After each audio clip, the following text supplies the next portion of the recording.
ही कथा रामायणातील सीतेची नाही, तर ही कथा कर्नाटक मधील एका सीतेची.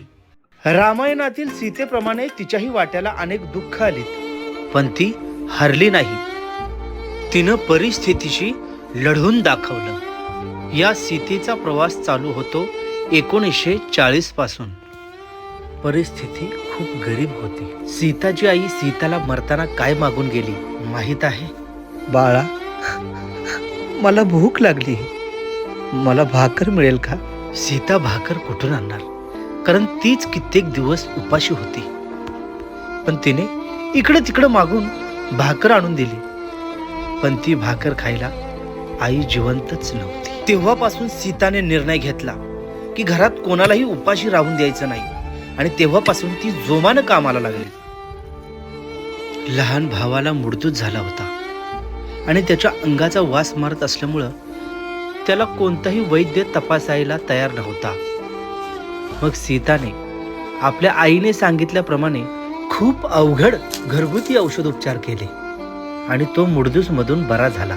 विठ्ठलच्या पुस्तकांचा, शाळेचा खर्च निघावा म्हणून सीता जास्त काम करू लागली, आणि तिची कामाची आवड बघून लोक पहिल्यांदा सीतालाच बोलवू लागली. काळ पुढे सरकत होता आणि आता वेळ आली होती ती सीताच्या लग्नाची. पण सीताची एक अट होती, माझ्यासोबत माझा भाऊ पण येईल, मी त्याला एकटं सोडून कुठेही जाणार नाही. आणि आश्चर्य पहा, राम नावाच्या व्यक्तीबरोबर सीताचा विवाह झाला. त्यांचा संसार सुखाचा सुरू असतानाच एक मोठं संकट आलं. मालक वारला, 3रा महिना पोरगा पोटात होता. रानात जलमलं, पाठीत घालून घरी आणली, घरी आणून गार पाणी नांगूळ घातली, पुन्हा डब्या गरम करून पोराला घातली, मी गार पाणी नांगूळ केली. रडत सगळी पोरं बी रडत झोपले. मग ती 12व्या दिवशी खांदाई गेली. 12व्या दिवशी पाईपलाईन खांदून आणली तेव्हा पोराने खाल्लं. पाठीत पोरगा घालायचं, खांदाय जायचा. थोरलं पोरगा बारका होता, पाठी हलवायचं. असं मी दिवस काढली आहे. असं दिवस काढता काढता हवेला खोप जळली माझी. काहीच नव्हतं, हायच्या कापड्यावर बाहेर काहीच नाही. राका जाऊन डोकं घातली. मग गावची माणसं पळत आली. सगळ्यांनी काय नो बायनो दिलं, डाळे डोळे तेल बीर कापडं बिपडं दिलं. नंतर खोप घालून दिलं. तर अजून पाईपलाईन खांदाई. असं करून मी हालाचा दिवस काढले. रानात पोरगा जळमला माझा. असा वनवास काढत असतानाच एक दिवस मुसळधार पाऊस झाला. विजांचा कडकडाट, इकडे तिकडे वारा वाहू लागला, आणि त्यामध्ये घराचे खांब, मेढा, लाकडं सर्व पडझड झाली. पण या पडझडीमध्ये त्या छोट्याशा तुटक भिंतींमुळे कोणाला काहीही इजा झाली नाही. सर्व सुखरूप राहिलेत. कारण असं म्हणतात ना, देव तारी त्याला कोण मारी. पाऊस जोर जोरात वाहत होता, तसे सीताचे अश्रूही वाहत होते. हे दुःख, हे दारिद्र्य, ही संकट बघून कोणीही खचलं असतं, पण सीता खचली नाही. सीता आपल्या भावाला मलिदेमध्ये लपवून पैसे द्यायची. ते पैसे त्याला शिक्षणासाठी, त्याच्या अत्यावश्यक गरजेसाठी उपयोगाला यायचे. सीताने आपल्या भावाला शिकवून चांगला शिक्षक बनवला. सीतासारखी खूप कमी लोक असतात जी स्वतः चंदनासारखी झिजून आपल्या कुटुंबाला आनंदाचा, यशाचा सुगंध देतात.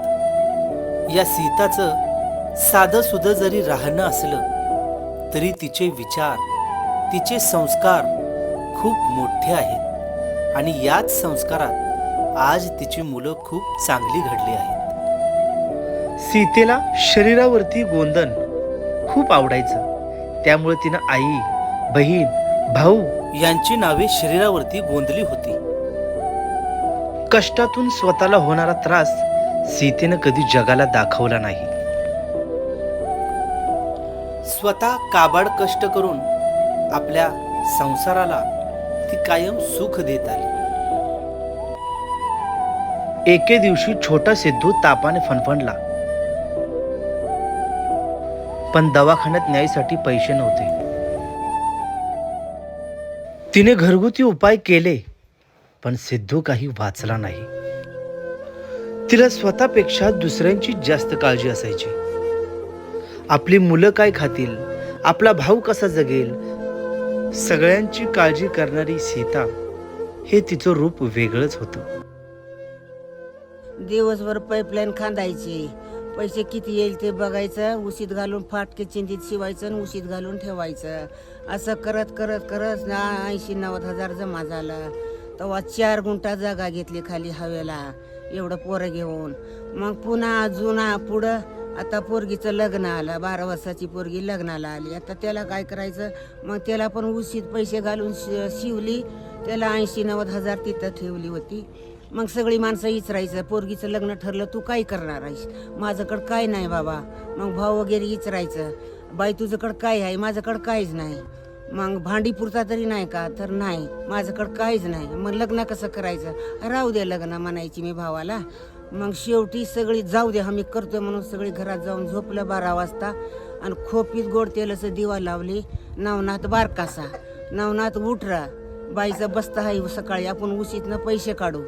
मग ह्याला उठून शेनी 20-20 हजाराची 20-20 हजाराची लाईन ठेवून बुत्ती बांधलं. मला बस्ताला भावाने येऊ देत नव्हता, तुझं काय नाही तर तू येऊ नकोस म्हणून. ते पिशवी नेऊन त्याच्या हातात दिली, तेव्हा पैसे बघितलं, तेव्हा भावांचं डोळ्यातनं पाणी आलं.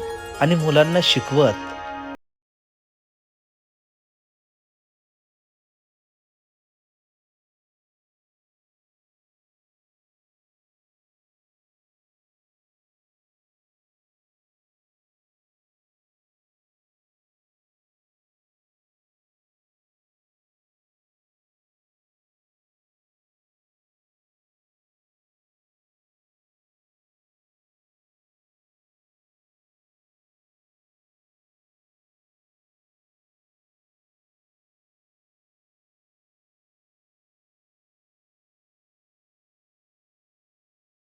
तिच्या जीवावर